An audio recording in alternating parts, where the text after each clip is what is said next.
তোমরা সবাই কেমন আছো? আশা করি সবাই ভালো আছো, ভালো থাকো। এখন তোমাদের সঙ্গে শুভ সকাল। এখন 10:30 বাজে। বাজার থেকে মাছ নিয়ে আসলাম। এই দেখো ছোট ছোট ট্যাংরা মাছ নিয়ে এসেছি আর মাংস নিয়ে এসেছি। এই ট্যাংরা মাছটা দিয়ে তোমাদের আজকে একটা নতুন রেসিপি ছাড়বো। যাই হোক, তোমরা আগের যে রেসিপিটি ছেড়েছি তাতে ভালো তোমাদের সাড়া পেয়েছি। যাই হোক, এমনিভাবে পাশে থেকো।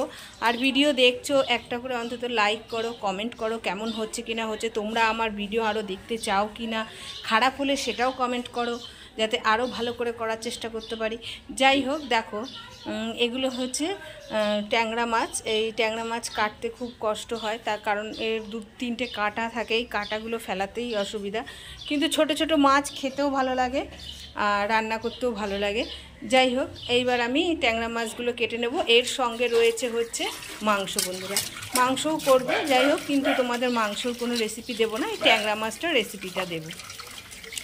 চলো, মাছগুলো ধোয়া হয়ে গেছে। দেখো নুন হলুদ মাখিয়ে নিয়েছি। আর এখানে নিয়ে নিয়েছি গাঁটি কচু। তোমাদের যেটাকে বলবো, ওই গাঁটি কচুগুলোকে তেল দিয়ে তেলের উপরে ভেজে নিচ্ছি বন্ধুরা। আর সবথেকে বড় কথা হচ্ছে, দেখো গাঁটি কচু দিয়ে অনেকে রান্না করলে ভাবে কি ঝোল লোদ লোদ লাগে, ভাল লাগে না, খেতে ভালো লাগে না। ওই জন্য দেখো গাঁটি কচুগুলোকে ভালো করে একটু ছাকা তেলে ভেজে নিতে হবে।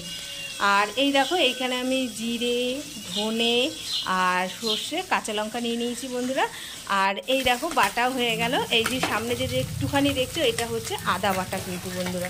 চলো, মাছ ভাজা বসিয়ে দিয়েছি। আমি কিন্তু মাছ ভাজা বসানোর আগে কিন্তু গাঁটি কচুটা ভেজে নিয়েছিলাম বন্ধুরা, যার জন্য। আর চলো, মাছগুলো ভাজা হয়ে গেছে। এবার আমি তুলে নেব সব মাছগুলো।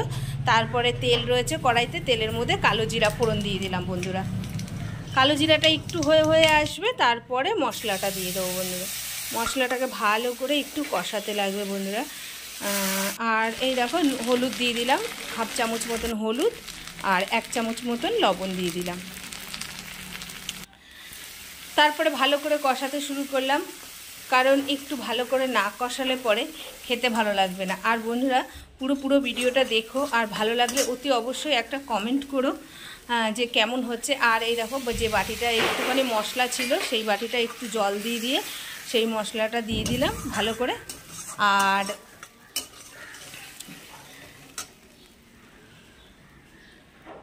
এবার দেখো মশলাটা একটু কষা কষা হয়ে এসছে, দেখতেই পাচ্ছ সাইড দিয়ে তেল ছেড়ে দিয়েছে। এইবার যে আমি গাঁটি কচুগুলো ভেজে রেখে দিয়েছিলাম, আলুগুলো, গাঁটি কচুগুলো, সেগুলো দিয়ে দেবো বন্ধুরা। গাঁটি কচু দিয়ে আলু দিয়ে ভালো করে এইবার কষাতে শুরু করব। এরকম নিত্য নতুন ভিডিও পেতে অতি অবশ্যই আমার চ্যানেলটাকে অতি অবশ্যই ফলো করে রেখে দেবে। আর বন্ধুরা, বন্ধু ভেবে পাশে থাকবে।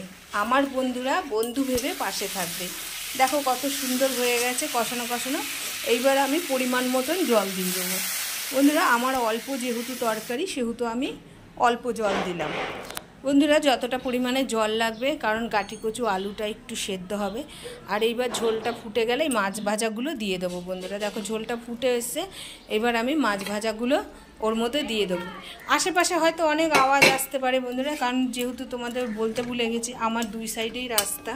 আর 2 সাইডে রাস্তা দিয়ে গাড়ি যাচ্ছে, মানুষ কথা বলছে, এই রকম হয়তো কোনো সাউন্ড আসতে পারে। আর এই দেখো ঝোলগুলো ফুটে গেছে, আর আলুটাও সেদ্ধ হয়ে গেছে, গাঁটি কচুও সেদ্ধ হয়ে গেছে। আর তোমাদের একটা কথা বলি, দেখো আমি গাঁটি কচু দিয়ে ঝোলটা রান্না করেছি, দেখো এক ফোঁটাও কিন্তু লোদ লোদ ভাব নেই, কিন্তু গাঁটি কচু দেখো সেদ্ধ হয়ে গেছে, দেখতে পাচ্ছ এরকমভাবে। আর এই রকমভাবে ঝোলটা খেতে খুব টেস্ট হয় বন্ধুরা। তোমরা যদি মনে করো এর থেকে বেশি ঝোল রাখবে, তাতেও কোনো অসুবিধা নেই, সেটাও খেতে ভালো লাগবে, স্বাদ লাগবে। যাই হোক, আমার তরকারি প্রায় হয়ে এসছে। আর এবার আমি ঢেলে ফেলবো বন্ধুরা। দেখো ঢেলে ফেললাম। আর দেখো কত সুন্দর লাগছে দেখতে। দেখতে যদি ভালো লাগে, খেতেও অবশ্যই ভালো লাগবে। আজকের মতন ভিডিওটা এইটুখানি রাখলাম।